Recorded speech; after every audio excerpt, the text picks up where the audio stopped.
Evening, folks. Kevin here. Another cigar and whiskey talk, which is about the only thing I really do anymore. I need to get on that.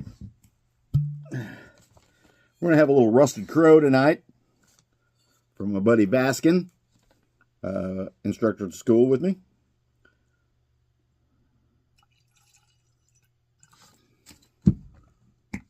Get a finger or half finger and a half down there. And we're going to do an M81 blackened.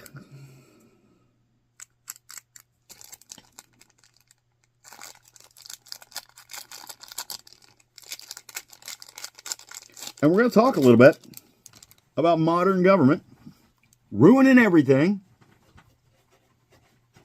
Of course, we all know that. But we don't all know that. Because like when we're going through natural disasters like we're going through right now, and like it looks like we're probably going to be going through again here pretty soon, I'm reading stuff online of organizations, not government, and individuals taking disaster relief supplies down into the natural disaster area.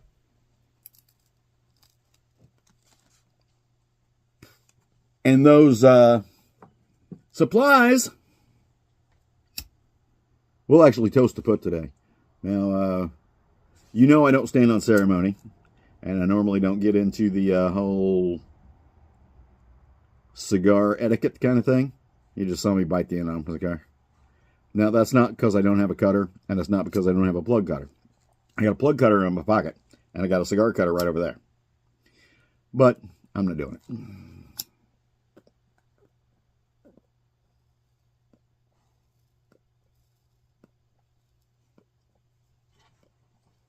And I'm lighting off a Bic lighter, not a match. Ooh. Sorry. But anyway, I'm reading accounts of these disaster relief supplies going down into the areas down there and getting confiscated by FEMA and the local governments and things, and being rerouted. And what that basically does, it gives them a chance to look really good because, hey, we're bringing a whole bunch of disaster relief supplies to you. We didn't get any of them. We're not going to tell you that part. We didn't get any of them, but it makes us look good. So, over the last 20 years or better, or actually longer than that, 50 or more, government's been getting worse and worse about causing more problems than they fix. Y'all remember the mortgage crisis back in 2008, I guess it was?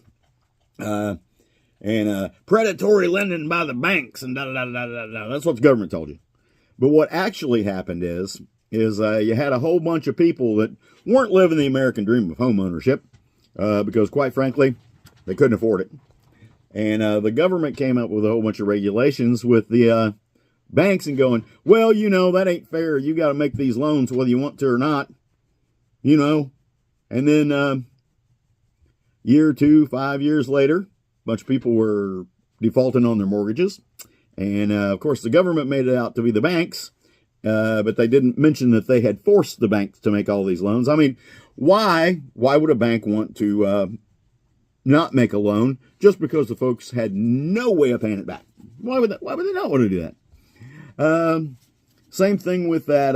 What was what they call the Cars Act, where they were buying older cars and they had to give you $3,500 to $4,500 for this car. Had to be running. Had to get less than 18 or 20 miles a gallon. Had to be in working condition. So basically a really good used car, that a lot of people start out in.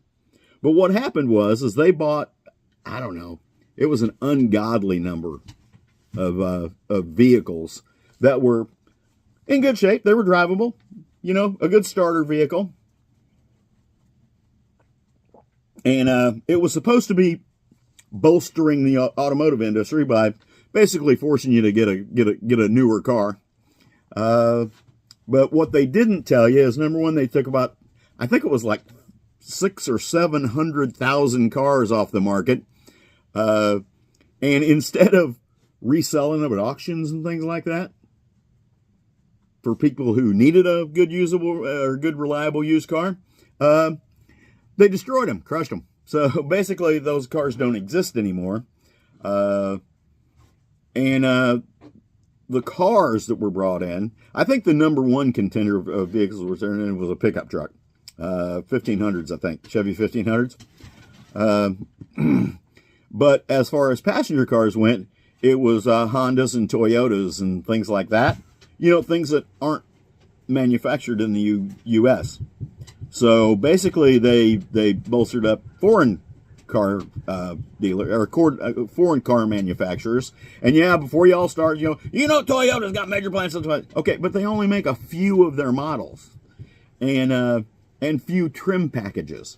You might get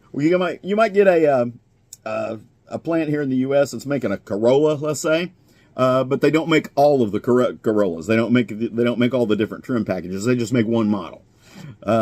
So yeah, and here's a little fact for you: most of that money goes back to the foreign car manufacturer overseas. It doesn't stay in the U.S. Yeah, they pay some wages. Yeah, they do all that kind of stuff, but the profit goes back overseas.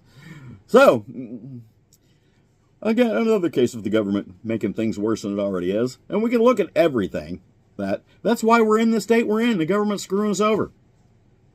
Oh, God, I said that out loud. I'm not supposed to say stuff like that as a military retiree. That could put my pension in jeopardy for being a subservient. But, oh well. We look at it in every aspect of life. Climate change has been nothing but a tax program. Like I said, cars for clunkers, or cars clunkers. I don't remember what the program was. Well, I don't remember what the unofficial name of the program was. It was the Cars Act that did that. Hey, let's take a whole bunch of good, reliable cars off the market and get rid of them. And the mortgage thing going on, where banks were forced to make loans to people who were not going to pay them back. Plain and simple, they weren't going to be able to. Their income did not allow them to pay a mortgage. And everybody's going to say, well, that's because they don't have a living wage. No, that's not because they don't have a living wage. It's because they live beyond their means. It's one of those, if you make $50,000 a year, you shouldn't buy an $80,000 vehicle or a $500,000 house. It's one of those, you can't afford that on what you make. There are other houses and other cars that you can afford. But just because, hey, my buddy over here has got a brand new Jeep, I should be able to have a brand new Jeep even though I've got a Toyota income.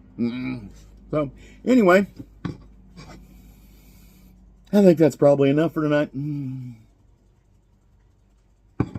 Y'all come out and see us. Hope to see you in the woods.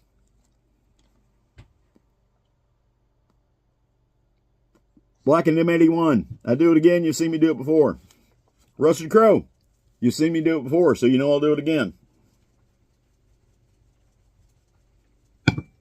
See y'all in the woods.